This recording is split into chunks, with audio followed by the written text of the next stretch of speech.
Like करें, उसके बाद सब्सक्राइब करें और बेल आइकन को दबाएं ताकि हमारे वीडियोस आप तक सबसे पहले पहुंचे। अल्लाह ने माँ बाप की अहमियत को बताते हुए गोया के बयान किया कि दूसरा खुदा नहीं हो सकता और दूसरे माँ बाप नहीं हो सकते। माँ और बाप सिर्फ एक होते हैं और खुदा एक है। वादहू वहदत है, एक है वो, ला शरीक, उसमें कोई शरीक नहीं। जैसे खुदा में कोई शरीक नहीं हो सकता, ये मुमकिनात में से नहीं है। अल्लाह रब्बुल इज्जत की अता से उसने माँ बाप को ऐसा अहम बनाया। अल्लाह कदीम है, अजली है, वो हमेशा से हमेशा रहेगा। लेकिन माँ बाप तो फानी है, हादिस है, वो कदीम नहीं है। लेकिन अल्लाह रब्बुल इज्जत ने माँ बाप को भी अपनी अता से वादहू भी बनाया, यानी एक बनाया, और ला शरीक यानी उनमें किसी की शिरकत नहीं हो सकती। ये माँ बाप की अहमियत है। मेरे प्यारे आका सल्लल्लाहु अलैहि वसल्लम के दीवानों, आप अंदाजा करें, अल्लाह रब्बुल इज्जत अपने बंदों से 70 माओं से ज्यादा प्यार करता। एक माँ अपनी औलाद से जितना प्यार नहीं करती। और माँ का प्यार क्या है? हजरत इमाम आजम अबू हनीफा के दौर में एक दाई को एक बांझ औरत ने पटा लिया और कहा कि जब किसी के यहां बच्चा पैदा हो तो मुझे इत्तला करना। दाई ने पैसों की लालच में उस औरत को इत्तला की जो बांझ थी और अपने घर बुलाया। और जब बच्चे की विलादत हुई तो उसने बच्चा चुराकर बांझ को दे दिया। बांझ औरत बच्चा ले जाने लगी तो जिसका खुद का बच्चा था, दाई ने उसको आगाह किया, तेरा बच्चा वो चुरा के ले जाती है। दोनों में लड़ाई हो गई। इमाम आजम की बारगाह में मसला पहुंचा। एक कहती बच्चा मेरा, दूसरी कहती बच्चा मेरा। उस वक्त जब दोनों में लड़ाई शुरू हुई, मेरे इमाम आजम ने कहा, ए औरतों, दोनों के पास सबूत क्या है कि बच्चा तेरा है या तेरा है? बांझ ने कहा बच्चा मेरी गोद में इसलिए मेरा है। दूसरी औरत ने कहा बच्चे को मैंने जन्म दिया है इसलिए बच्चा मेरा है।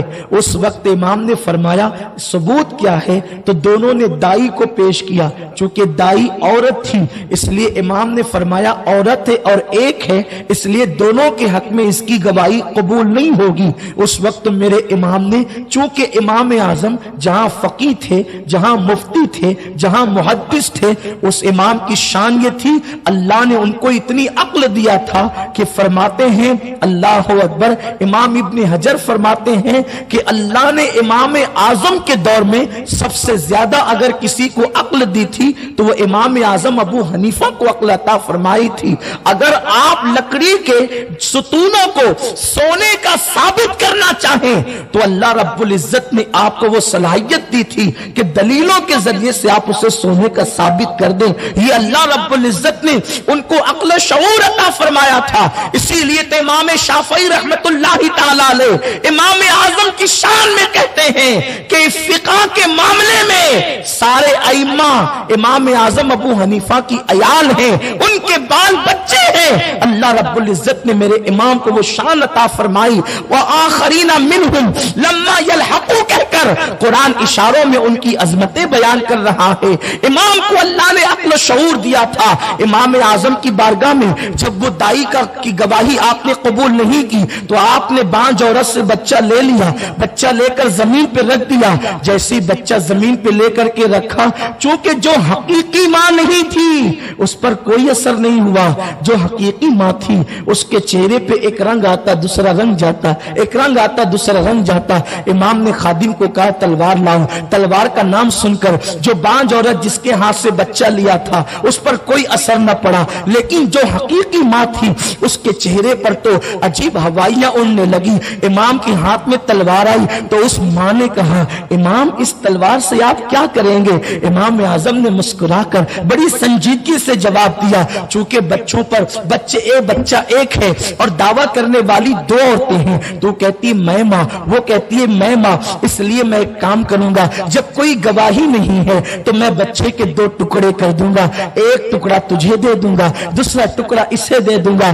तो जो बांझ औरत थी जो बच्चा चुरा कर लाई थी उसके चेहरे पे कोई असर न था। लेकिन ये बात जब हकीकी मां ने सुना तो हाथ जोड़ के कहती इमाम मुझे माफ कर दे, मैंने झूठ बोला था, ये बच्चा मेरा नहीं है, ये बच्चा उसका है, आप एक काम करें बच्चा उसको दे दे, लेकिन मेरे बच्चे को कत्ल न करें। बस इतना सुनना था। इमाम ने बच्चा उठाया और उठाकर उसी के हाथ में दे दिया। ये बच्चा तेरा ही हो सकता है, इसलिए कि अल्लाह ने माँ को जो ममता दी है वो ममता अल्लाह ने किसी को अता नहीं की है। एक माँ की ममता का ये आलम है, तो जो अल्लाह सबका दर्जा अपने बंदों से प्यार करता हो उसकी मोहब्बतों का आलम क्या होगा।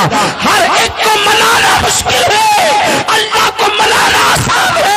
नादानो, तुम सबको मनाने के चक्कर में मेरे अल्लाह को नाराज कर रहे हो। तुमने सबके लिए वक्त निकाला, रब के लिए वक्त न निकाला। तुमने सबके लिए आंसू बहाए, अल्लाह के लिए आंसू न बहाए। तुमने सबके लिए कुर्बानियां दी, अल्लाह के लिए कुर्बानियां न दी। अल्लाह अकबर, ये दुकान की मोहब्बत जो अल्लाह अकबर तुम्हें मस्जिदों से दूर किए हुए हैं, ये दोस्तों और यारों की मोहब्बत जो तुम्हें अल्लाह से दूर किए हुए हैं, मुझे बताओ तो सही, ये यारों की महफिलें कब तक होगी, ये दुकानों की बहारें कब तक होगी, ये यारों की कतारें कब तक होगी, ये झूठे मोहब्बत के दावेदार कब तक होंगे। नादान, जब तुम्हें मौत आएगी तो सारे यार भी तुम्हारे जनाजे पर न आएंगे, हर दोस्त भी जनाजे पर न आएगा। मतलब के यारों में इतने उलझे कि उस यार की यारी भूल गए।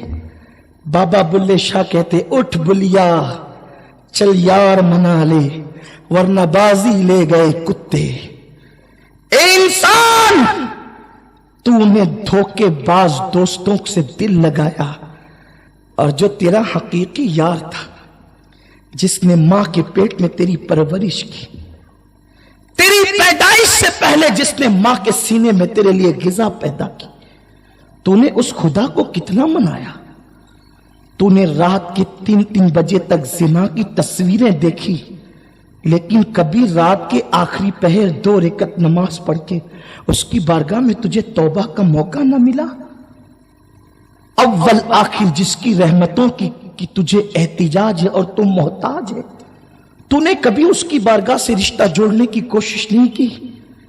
अशरफुल मखलूकात कहलाने वाले इंसान, हवाई जहाजों में परवास करके इतराने वाले इंसान, ऊंचे और कीमती लिबास पहन करके अकड़ने वाले इंसान, तेरी जिंदगी का मकसद तो यार मनाना था।